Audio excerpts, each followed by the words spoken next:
in the colonial time, they were a backwater of the Spanish Empire. So they had their own society. And in that society, there were some wealthy people, landowners and stuff. And there was a woman, her husband died. She was from a very prominent family. And she had land in LA, Ventura County, Santa Barbara. I mean, the land is worth billions now, right? But she owned what would be considered like a Pony Express mail service that went between Santa Barbara and Mexico City. She was really well connected.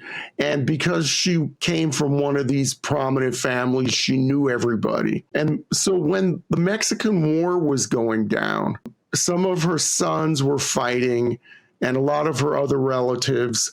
And John C. Fremont marched into Santa Barbara without firing a shot and said, "We're taking over, okay?" And then everybody said, "All right." They threw up their hands and said, "Okay, the Americans are going to occupy us." And the battles were happening in other parts of California. But Santa Barbara, Fremont walked in there, and that was it. And so he took over a hotel that was there.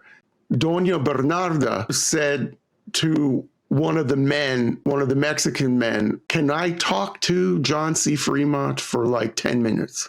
I just want to talk to him." And John C. Fremont knew how to speak Spanish. And so he said, he got word that this older matronly woman wanted to talk to him. And she was, I think, in her 60s at the time. And he said, "Just 10 minutes. The 10 minutes turned into almost an hour. And what she said is, she said, "How would you like this as a proposal? How about all the Mexicans in California lay down their arms and surrender, and you promise that you won't execute us? You won't execute any of my children or anybody else." And then she said, "And then we want to become U.S. citizens if you guarantee us our property rights. If you let us keep our property, we won't rebel against you. We'll lay down our arms and we will become good citizens of the United States."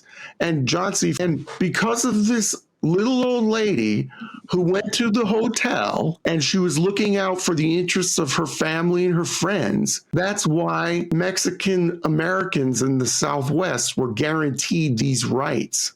So who has ever heard of Doña Bernarda Ruiz?